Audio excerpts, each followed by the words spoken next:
Hello and welcome. Welcome everybody to the very first episode of a Kaizen Mind Book Club.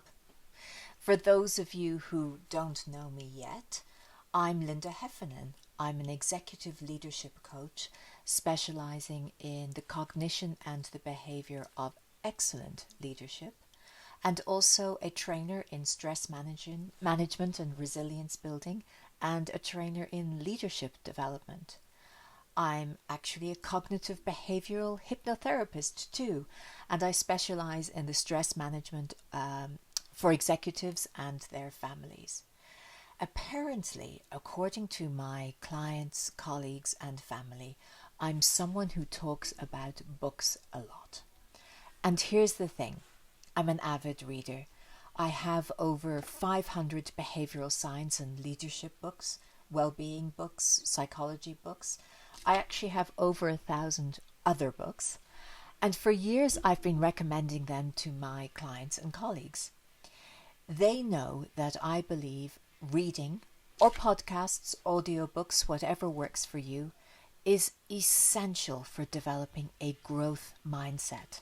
That ever-evolving mindset that's adaptable and able to cope with change and stress. Honestly, people have been telling me for years, you should create a book club.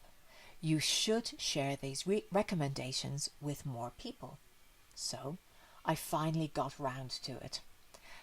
Therefore, welcome to a Kaizen Mind Book Club. So I really created this because I needed a way to reach all of my clients, past, present, future, and frankly, any of you who want to grow through reading. Essentially, I'm creating a review library that allows you to get a subjective viewpoint. So it's my viewpoint into the vast array of books on the market. I'll curate it so that you can decide what book meets your needs of the moment. It's going to be simple, folks. As you can see, here in my home office, rough and ready. I'm not in my beautiful, calm therapy practice because, frankly, the sound was appalling there when I tried to record. This is how it is, just in front of the screen. My focus is on the information that brings you value, not the aesthetics. And that's important for my whole approach. Sometimes I'll read from the screen, or at times it will be in the moment, off-the-cuff observations.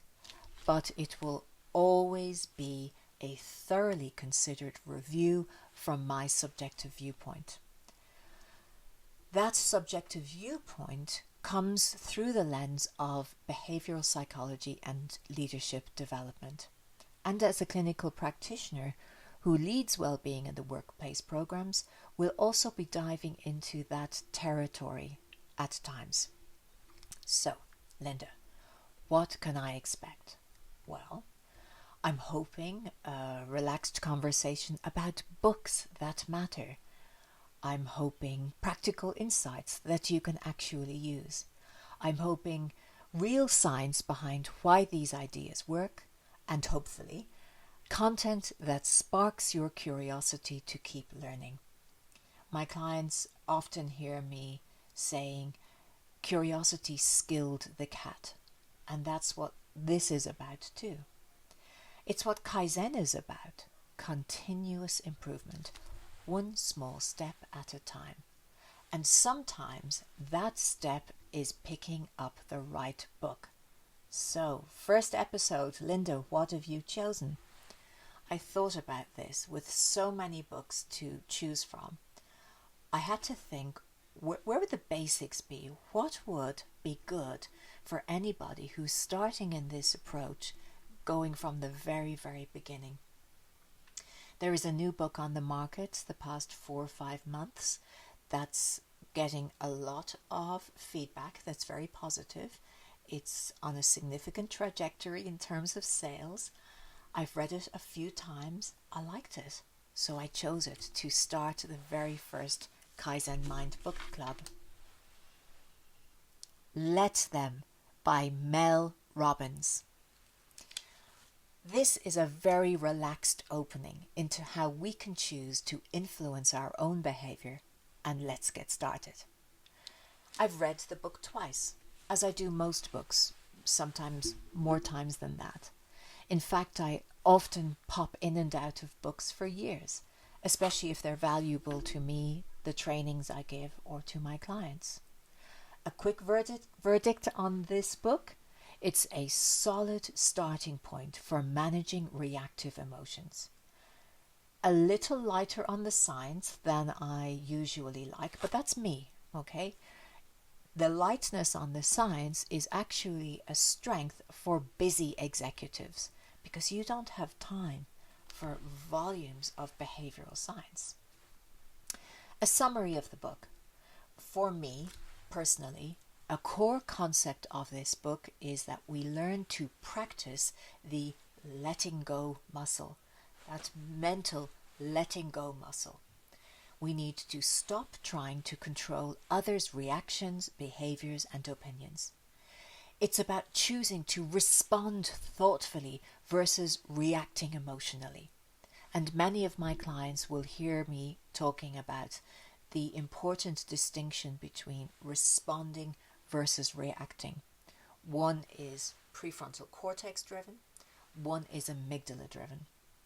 In this book, let them be who they are, let me be who I am, kind of meets that principle of stepping back and letting go. It's a framework with real-world examples, and Mel includes interviews with stress experts. She references behavioural science, so it's pretty solid. But it's written for accessibility, not academic depth, and that's fine. That's okay. There is a science to it, and that science actually has purpose and it matters. Mel is telling you, here's what's actually happening in your brain. So essentially, she's reminding us that when we're triggered by either internal or external forces or experiences, your amygdala, that's not where your amygdala is, by the way. I'm kind of pointing down in there. It's kind of down in there, okay? But when you're triggered, your amygdala fires. It sends a message and hijacks your prefrontal cortex. So fight, flight, freeze, defense hijacks logic, rationale, and pragmatism, and therefore you react, okay? The let them practice gives your prefrontal cortex time to come back online. But this isn't woo-woo, okay? You know I'm allergic to woo-woo, or fluffy, or sugar and spice and all things nice. This is neuroscience. So for you, the executive, you are making high-stakes decisions while managing difficult people and dynamics. Every reaction costs you. The cortisol spike, the decision fatigue, the eroded trust. This let them, let me practice builds a capacity for better executive presence. Where is the growth in this approach? You are moving from reactive to intentional response. You are literally rewiring your stress response pathway. So, what works in this book? Well, it's practical, okay, and that's important. It has relatable examples that you can apply immediately.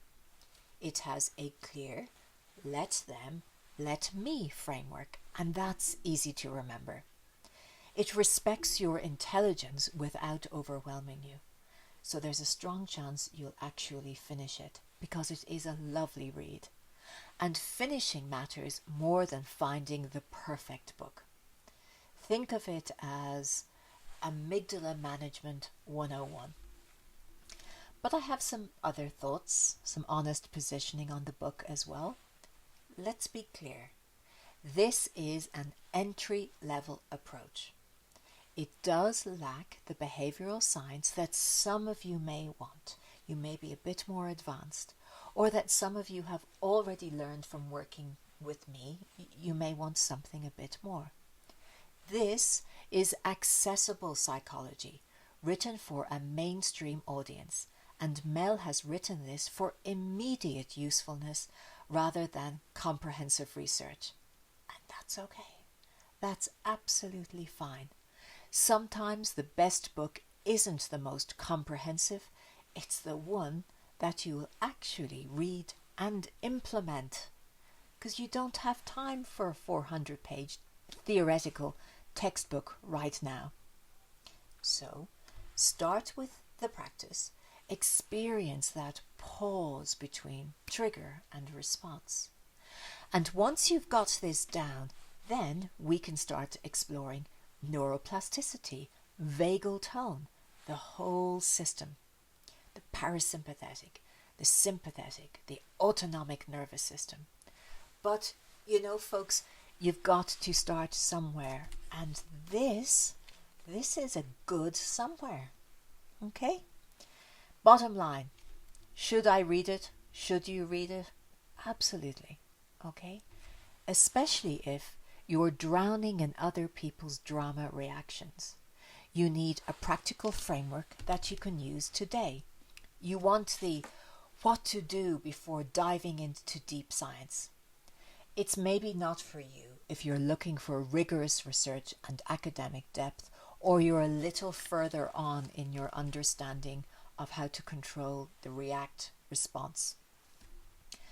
My take on this is a solid starter book that builds the foundation for emotional regulation. But the growth happens in the practice, not just the reading. Okay, so if you found this review helpful, please subscribe. I review business and behavioural science books through the lens of actual neuroscience and psychology. I'm going to put the book link in the description below. Next week, or next 2 weeks, whenever I get around to it, we're going to start again with probably the most important behavioural science and leadership book of the past 20 years by Dr. Carol S. Dweck. Mindset, the way you think to fulfill your potential. It's a core read, and I'm really looking forward to sharing my thoughts on the book with you. Until then, keep reading, keep growing, keep moving with a Kaizen mind. Thank you very much, and looking forward to speaking with you soon.